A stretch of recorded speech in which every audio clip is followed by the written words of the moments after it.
आज मैं प्रयाग में हूँ, पवित्र भूमि प्रयाग, तीर्थराज प्रयाग। वैसे तो संपूर्ण भारत पवित्र है, लेकिन तीर्थों में कहते हैं तीर्थराज प्रयाग है। और यहाँ संगम है, माँ गंगा और यमुना का, सरस्वती का संगम है यहाँ पे। मैंने सपरिवार स्नान किया और स्नान करके माँ गंगा से, माँ यमुना से मैंने यही आशीर्वाद मांगा है कि माँ मुझे इतनी शक्ति आप दें कि मैं भारत में फिर से एक बार वीर सावरकर जी का सपना साकार कर सकूं। मैंने माँ गंगा और यमुना से यही आशीर्वाद मांगा है कि मुझे इतनी सामर्थ्य दें, इतनी शक्ति दें, इतना मुझे बौद्धिक दें, बुद्धिबल दें कि मैं वीर सावरकर जी का सपना साकार कर सकूं, गुरु गोलवलकर जी का सपना साकार कर सकूं, बाबा साहब अम्बेडकर का सपना साकार कर सकूं, मैं परम पूज्य डॉक्टर हेगडेवार का सपना साकार कर सकूं। कहने को भारत स्वतंत्र है, लेकिन अगर आप ध्यान से देखें तो वो कागजों पे स्वतंत्र है। स्वतंत्र, स्व मतलब अपना, तंत्र मतलब सिस्टम। 75 साल हो गए स्वतंत्रता दिवस मनाते हुए, लेकिन आज तक भारत स्वतंत्र नहीं हुआ। आज भी जो एजुकेशन सिस्टम है वो मैकाले वाला चल रहा है, जो 1929 में उसने सीबीएसई बोर्ड बनाया है वही चल रहा है। हम अपना एक भारतीय शिक्षा बोर्ड नहीं बना पाए। सबसे बड़े हरम के मालिक अकबर को हम आज भी महान पढ़ा रहे, लेकिन हमने वीर शिरोमणि महाराणा प्रताप को कभी महान नहीं पढ़ाया। हमने छत्रपति शिवाजी महाराज, संभाजी महाराज के बलिदान को, उनकी वीरता को कभी अपनी किताबों में नहीं डाला। 1000 से ज़्यादा विदुषी महिलाएं हैं, उनको स्थान नहीं दिया गया हमारे सिलेबस में। 1000 से ज़्यादा वीर हमारे राजा हैं, उनको हमारे सिलेबस में स्थान नहीं मिला। 1000 से ज़्यादा विदुषी हमारी गार्गी मैत्रेयी जैसी हमारी माताएं हैं, उनको हमारे सिलेबस में स्थान नहीं मिला। इसलिए मैं चाहता हूं कि भारत की गुलामी की शिक्षा बदले और फिर से यहाँ पे एक भारतीय शिक्षा की शुरुआत हो। वही वैदिक शिक्षा, गुरुकुल शिक्षा, बहुत सारी समस्याओं का समाधान हो जाए। मैं भारत में गुलामी के इस इतिहास को बदलना चाहता हूँ। मैं भारत की जो पुलिस व्यवस्था 1861 वाला जो पुलिस एक्ट है, इसको बदल के एक यूनिफॉर्म पुलिस कोड लागू करना चाहता हूँ। 1 नेशन 1 पुलिस कोड हो, पुलिस चार्टर हो, 1 घंटे के अंदर मुकदमा दर्ज हो, 1 महीने के अंदर जांच पूरी हो, लेकिन फर्जी मुकदमा न हो, फर्जी शिकायत न हो, फर्जी हलफनामा न हो, झूठी शिकायत न हो। इसको भी मैं गंभीर अपराध घोषित करना चाहता हूँ। मैं भारत की न्यायिक व्यवस्था को बदलना चाहता हूँ। मैंने आज माँ गंगा से, माँ यमुना से यही आशीर्वाद मांगा है कि माँ मुझे इतनी शक्ति दे, इतना मुझे बुद्धि दे कि मैं इस भारत की न्याय व्यवस्था, जो गुलामी वाली न्याय व्यवस्था, इसको बदलूं। भारत में जस्टिस विद इन ईयर लागू करूं। कोई भी मुकदमा 1 साल से ज़्यादा चले ना, चाहे वो ज़मीन का मुकदमा हो, चाहे वो हत्या अपराध का मुकदमा हो, बलात्कार का मुकदमा हो, कोई भी मुकदमा 1 साल से ज़्यादा न चल पाए। मैं भारत में जस्टिस विद इन ईयर लागू करना चाहता हूँ। मैं ये जो गुलामी की कुरीतियाँ हैं, गुलामी की कुप्रथाएं, इनको बदलना चाहता हूँ। तलाक़े हसन, तलाक़े बाइन, तलाक़े किनाया जैसी कुरीतियाँ चल रही है, इनको बदलना चाहता हूँ। भारत में एक यूनिफॉर्म सिविल कोड लागू करना चाहता हूँ। भारत में अभी जो गुलामी की टैक्स व्यवस्था, इसको बदलना चाहता हूँ। टैक्स से लोग, मिडिल क्लास भी परेशान है इनकम टैक्स देके। व्यापारी ज़्यादा ही परेशान है, वो तो इनकम टैक्स भी दे रहा है, जीएसटी भी दे रहा है, वैट भी दे रहा है, टीडीएस भी दे रहा है, दुनिया भर के टैक्स दे रहा है। मैं ये सारे जो टैक्स का मकड़ जाल है, इसको ख़त्म करके 1 नेशन 1 टैक्स लागू करना चाहता हूँ। मैं भारत की जो व्यापार व्यवस्था है, इसको बदलना चाहता हूँ। व्यापार के नाम पे व्याभिचार के जो अड्डे खुल रहे हैं, इनको ठीक करना चाहता हूँ। आज भी हुक्का बार, बियर बार, डांस बार खुल रहा है, नशे का कारोबार बढ़ रहा है, हमारी युवा पीढ़ी बर्बाद हो रही है। उसको ठीक करके उसको ठीक करने के लिए मैं भारतीय व्यापार संहिता लागू करना चाहता हूँ। समान शिक्षा, समान चिकित्सा, समान नागरिक संहिता। चिकित्सा में आज भी पूरी तरीके से फार्मा माफियाओं का राज चल रहा है। कॉलेज से डॉक्टर नहीं पैदा हो रहे, कॉलेज से फार्मा माफियाओं के रिप्रेजेंटेटिव पैदा हो रहे हैं। कॉलेज से फार्मा माफियाओं की दवाई बेचने वाले एजेंट पैदा हो रहे हैं, डॉक्टर नहीं पैदा हो रहे। Prevention is better than cure. हमारी जो चिकित्सा व्यवस्था है वो प्रिवेंट करती है, प्रिवेंशन करती है, लेकिन हमने आज तक जो भारत की चिकित्सा है, नेचुरोपैथी, आहार चिकित्सा, वायु चिकित्सा, प्राण चिकित्सा, उसको सिलेबस करिकुलम में डाला ही नहीं है। हम सिलेबस करिकुलम में चरक को पढ़ाते नहीं, महर्षि सुश्रुत को पढ़ाते नहीं, महर्षि पतंजलि को पढ़ाते नहीं, महर्षि वाग्भट पढ़ाते नहीं, महर्षि शारंगधर पढ़ाते नहीं।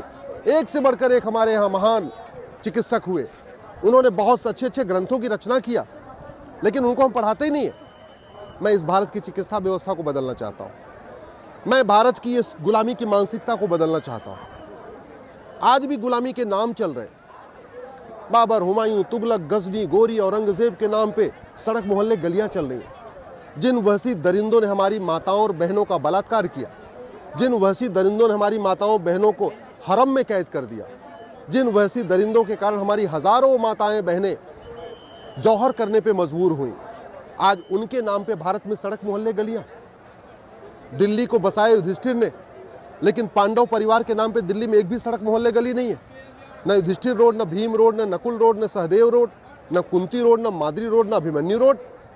और जिन्होंने भारत को बर्बाद किया, उनके नाम पे दिल्ली में Babar road, Humayun road, Lodhi road, Tughlaq road चल रही है। मैं एक भारतीय नामकरण संहिता बना के पूरे देश से एक साथ जितने भी वहशी दरिंदों के नाम पे इन सबको बदल देना चाहता हूं। ऐसे ही जो गुलामी के निशान चल रहे हैं, मुगल काल में हमारे मठ मंदिरों को बचाने के लिए हमारे पूर्वजों ने कितना बलिदान किया। काशी, मथुरा, भद्रकाली, भोजशाला, अटाला, इसको बचाने के लिए कि तोड़ ना पाए, हमारे पूर्वजों ने बलिदान किया, उनकी हत्या कर दी गई। वैसे दरिंदों ने आके हमारे मंदिरों को लूटा, तोड़ा और उसके बाद उन पे कब्जा कर लिया, गुंबद बदल दिया। 75 साल हो गए स्वतंत्रता के, कहते हम स्वतंत्र हैं, हम संप्रभु हैं, भारत में संविधान है, और आज तक हम अपने काशी, मथुरा, भद्रकाली, भोजशाला, अटाला को मुक्त नहीं करा पाए। किस बात की स्वतंत्रता? क्या हिंदुओं को भारत में धार्मिक स्वतंत्रता है क्या? बिल्कुल नहीं है। मैं एक भारतीय धर्मस्थ संहिता बनाना चाहता हूँ, एक भारतीय धरोहर संहिता बनाना चाहता हूँ।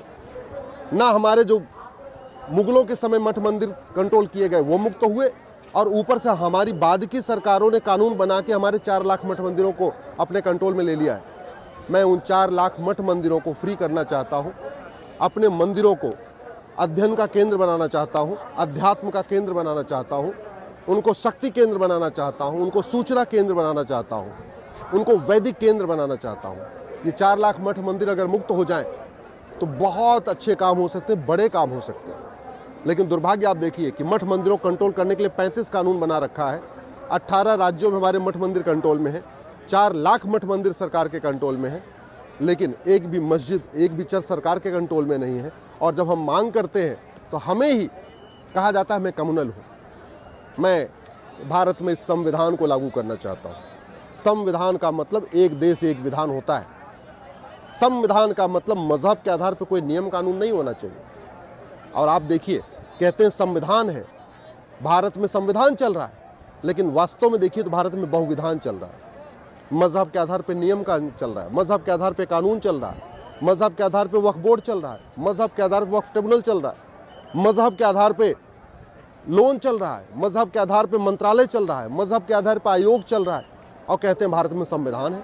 संविधान में मजहब के आधार पर कुछ भी नहीं होता, और खासतौर पर भारत में इसलिए कुछ नहीं हो सकता क्योंकि भारत का तो विभाजन ही मजहब के आधार पर हुआ था। लेकिन नहीं, इसलिए मैं आज माँ गंगा से, माँ यमुना से, इस पवित्र भूमि से एक ही आशीर्वाद मांगा है कि हमें इतनी शक्ति दे, हमें इतनी शक्ति दे कि हम भारत में एक स्वतंत्र भारत बना सके, गुलामी का नामो निशान मिटा सके, गुलामी की कुरीतियाँ ख़त्म कर सके, गुलामी की कुप्रथाएं ख़त्म कर सके, गुलामी की पुलिस व्यवस्था बदल सके, गुलामी की शिक्षा व्यवस्था बदल सके, गुलामी की चिकित्सा व्यवस्था को बदल सके, गुलामी की प्रशासनिक व्यवस्था को बदल सके, गुलामी की न्यायिक व्यवस्था को बदल सके, गुलामी के इतिहास को बदल सके, गुलामी की व्यापार व्यवस्था को बदल सके, गुलामी की कर व्यवस्था को बदल सके, गुलामी की सोच को बदल सके, और भारत में एक देश एक विधान लागू कर सके।